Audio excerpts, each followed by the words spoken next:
we head back to the Western Cape for yet another innovative sports story. Hierdie keer het die bord wiele en alhoewel jy nie op die see of op 'n stand-up pedal of SUP is nie, gebruik jy 'n paddle vir meer momentum. Land paddling, I would describe it as a marriage between SUP surfing and longboard skateboarding, because ultimately you are using a longboard skateboard and a land paddle, which is by trademark called the Kahuna Big Stick.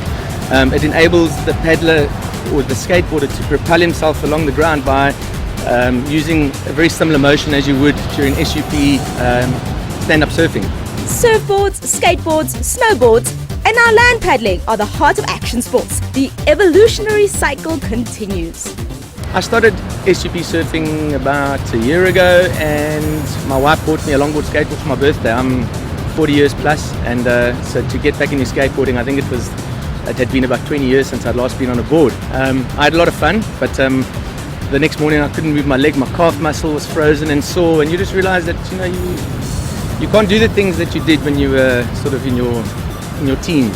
I decided to make myself a stick so that I could simulate the stand-up paddling experience, which I did. It was successful, but it just wasn't right. I could feel that the design was lacking.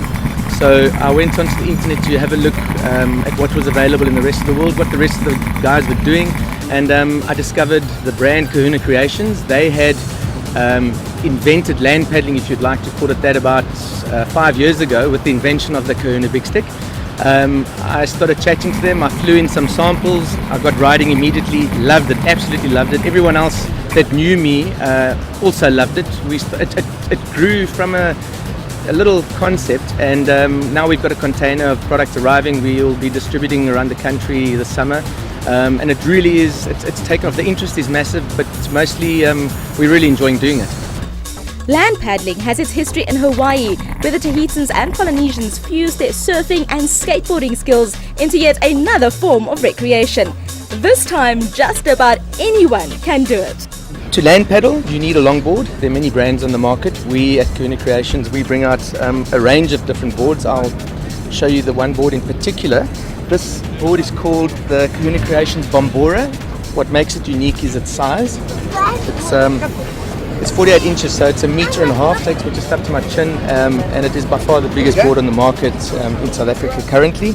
Why do we use such a big board? Is because it's a bit more user-friendly for land paddling. It's a lot more stable.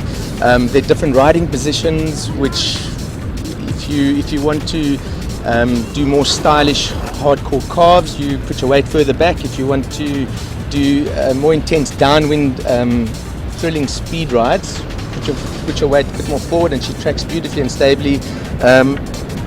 The wheels that we are using at the moment are 72mm. It's made of a very nice soft rubber compound, which adds for grip. This is quite different to what the other skateboarders and the downhill guys are doing, because they get a lot of slide, so it's a much harder wheel.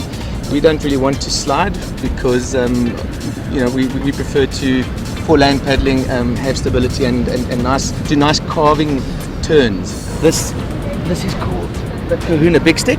This is the adjustable Kahuna Big Stick. So it's a one stick, sort of fits all in the family. This is a sport for the whole family. So moms, dads, grannies. We've had a granny riding up here this morning. She absolutely loved it. It was great to see. Kids love it. It makes the skateboarding experience for kids a little bit safer, I'd like to think, because of the stick in your hand. It gives you something to lean on. It gives you a braking capability, and just because of the size of the boards are a lot more stable. So kids learn quicker, faster, and safer. So wat is volgende vir land paddling? As far as development goes, at this stage, I think it's really just about getting the sport out there and making it accessible to South Africans right across the country. So we plan to roll out right up the East Coast and inland. We believe that we should have quite a strong following from the guys living inland. Basically, maybe there are guys that lived on the coast and enjoyed surfing when they were younger. Now they're forced to live in inland regions due to work commitments or so on. They can enjoy the board riding experience wherever they are. So I think we just really like to get it out there, and once it's out there, to create more of a sport and racing circuit around it. We believe there's some beautiful routes in Cape Town and across the rest of the country too. So yeah, we'll get through this summer, and then we'll plan it for next summer as far as regional competitions that culminate in a national event.